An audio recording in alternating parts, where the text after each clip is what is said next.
بسم اللہ الرحمن الرحیم۔ السلام علیکم ورحمۃ اللہ وبرکاتہ۔ آج فادر ڈے ہے۔ ہمارے مذہب میں ماں باپ کی خدمت کرنے پر بے شمار اجر و ثواب ملتا ہے۔ قرآن مجید میں جہاں شرک کو سب سے بڑا گناہ قرار دیا گیا، اس کے بعد ہی ماں باپ کی خدمت کا حکم آیا۔ جہاں ماں کے قدموں میں جنت رکھ دی گئی، وہاں باپ کو جنت کا دروازہ قرار دیا گیا۔ جہاں ماں کی رضا جنت ہے، وہاں باپ کی رضا جو ہے وہ خدا کی رضا ہے۔ تو یاد رکھیے کہ خدا کی جو رضا ہے وہ عطا اور جزا سے بڑھ کر ہوتی ہے، یعنی جو عطا ہے وہ ہے جنت، اور جو جزا ہے وہ ہے بخشش۔ تو جو رضا ہے وہ عطا اور جزا سے بڑھ کر ہوتی ہے، اور وہ باپ کی رضا میں ہے۔ ایک شخص حضور علیہ السلام کے پاس آیا اور اس نے اپنے بیٹے کے بارے میں شکایت کی۔ حضور علیہ السلام نے اس بیٹے کو اپنے پاس بلایا اور کہا کہ تو اور تیرا مال سب کچھ تیرے باپ کا ہے۔ باپ کی عظمت کا اندازہ قرآن مجید کے ایک واقعے سے لگایا جا سکتا ہے۔ یہ واقعہ ہم پہلے بھی سنتے آئے ہیں، لیکن شاید اس اینگل سے ہم نے کبھی اس واقعے کو نہ سنا ہو، نہ پڑھا ہو۔ یہ واقعہ ایسے ہے کہ جب اللہ تعالیٰ نے حضرت نوح علیہ السلام کو یہ فرما دیا کہ اب کوئی بھی ایمان نہیں لے کر آئے گا، اور فرمایا کہ اپنے گھر والوں کو لے کر کشتی میں سوار ہو جاؤ۔ پھر ایک وقت آیا کہ جب وہ سیلاب آیا، وہ عذاب آیا، تو حضرت نوح علیہ السلام کشتی میں سوار تھے، اور ان کا بیٹا جو ایمان نہیں لایا تھا وہ کشتی سے باہر تھا۔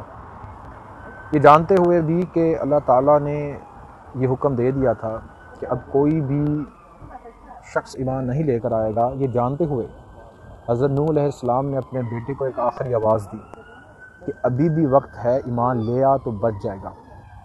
اب یہاں پہ ایک باپ کی محبت دیکھیں کہ ہمارے دین ایمان میں کمزوری ہو سکتی ہے۔ انبیاء کرام کا جو دین ایمان ہوتا ہے، جو بلیو ہوتا ہے، بڑا پختہ ہوتا ہے، لیکن پھر بھی اپنے باپ کی محبت میں اپنی محبت میں انہوں نے اپنے بیٹے کو آواز دی۔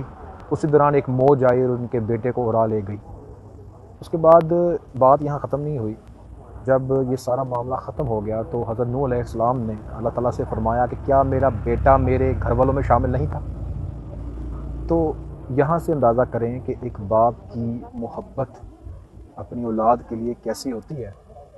اور اس کے بعد کچھ قرآن مجید میں کچھ وقفے کے بعد یہ بھی فرمایا گیا کہ حضرت نوح علیہ السلام کو ہم نے بڑا شکر گزار پایا۔ تو یہاں پہ یہ بھی ایک نصیحت ہے کہ ہم چھوٹی چھوٹی باتوں کی شکایت کر کے اپنی زندگی کو ایک عذاب بنا لیتے ہیں، جبکہ صبر میں ہی اور شکر میں ہی اصل کامیابی ہے۔ قرآن مجید میں لکھا ہوا ہے کہ جب بھی کوئی مصیبت آئے تو نماز اور صبر کا سہارا کرو۔ تو بعض لوگ اس کو بڑا غلط سمجھتے ہیں، وہ یہ سمجھتے ہیں کہ جیسے صبر اور نماز پڑھنے سے ہماری مشکل حل ہو جائے گی۔ تو بیسیکلی وہ مشکل حل کرنے کے لیے صبر نہیں کرنا ہوتا، اللہ تعالیٰ کا حکم ماننے کے لیے صبر کرنا ہوتا ہے کہ اللہ تعالیٰ نے کہا کہ صبر کرو، ہم نے صبر کر لیا۔ اب وہ مشکل دور ہوتی ہے یا نہیں ہوتی، ہماری کامیابی یہ ہو گئی کہ ہم نے اللہ کا حکم مان لیا۔ اور وہ لوگ جو آج پچھتاوے میں ہیں کہ ان کے باپ جو ہیں آج زندہ نہیں، ان کے لیے ضروری ہے کہ وہ خود ایک اچھے انسان بن جائیں اور اپنے باپ کے لیے سرمایہ نجات بنیں۔ اور جن کے باپ آج زندہ ہیں وہ ان کو ضروری ہے ان کے لیے کہ وہ اپنے باپ کے ساتھ وقت گزاریں۔ ایک وقت آتا ہے کہ جب بوڑھا باپ صرف وقت چاہتا ہے اور کچھ نہیں چاہتا، وہ وقت ان کو دیں۔ مرنے کے بعد آنسو بہانے سے کسی کو کوئی فائدہ نہیں ہوتا۔ اگر ایک شخص 5 وقت کی نماز پڑھتا ہے، آٹومیٹکلی وہ اپنے باپ کے لیے دعا کر رہا ہے، اپنے باپ کے لیے صدقہ جاریہ بن رہا ہے۔ اور اس کا بہترین جو ہے صدقہ جاریہ یہ ہے کہ کوئی پانی کا فلٹر لگوا دیا جائے، ان کے نام پر کوئی ایسا صدقہ کر دیا جائے جن کا ثواب ان کو مرنے کے بعد بھی ملے۔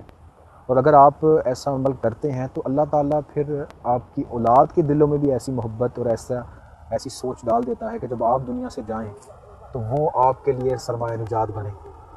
تو باپ کی عظمت کو سلام۔ آج فادر ڈے پر جن کے والدین زندہ نہیں، اللہ تعالیٰ ان کے درجات بلند کرے۔ جن کے والدین زندہ ہے، اللہ پاک ان کو اپنے والدین کی خدمت کرنے کی توفیق عطا فرمائے، اور ماں باپ میں سے کوئی ایک بھی زندہ ہو تو اس سے بھی جنت حاصل کی جا سکتی ہے۔ زندگی وہی ہے جو ماں باپ کے ساتھ گزرتی ہے۔ ماں باپ کے مشوروں میں، ان کی سوچوں میں کچھ غلطیاں ہو سکتی ہیں، لیکن ایک چیز کی گارنٹی ہوتی ہے کہ ماں باپ جیسا مخلص انسان، مخلص رشتہ آپ کو دنیا میں نہیں ملتا۔ اللہ پاک سب کے ماں باپ کو سلامت رکھے، جو دنیا سے جا چکے ہیں ان کے درجات بلند کریں۔ السلام علیکم۔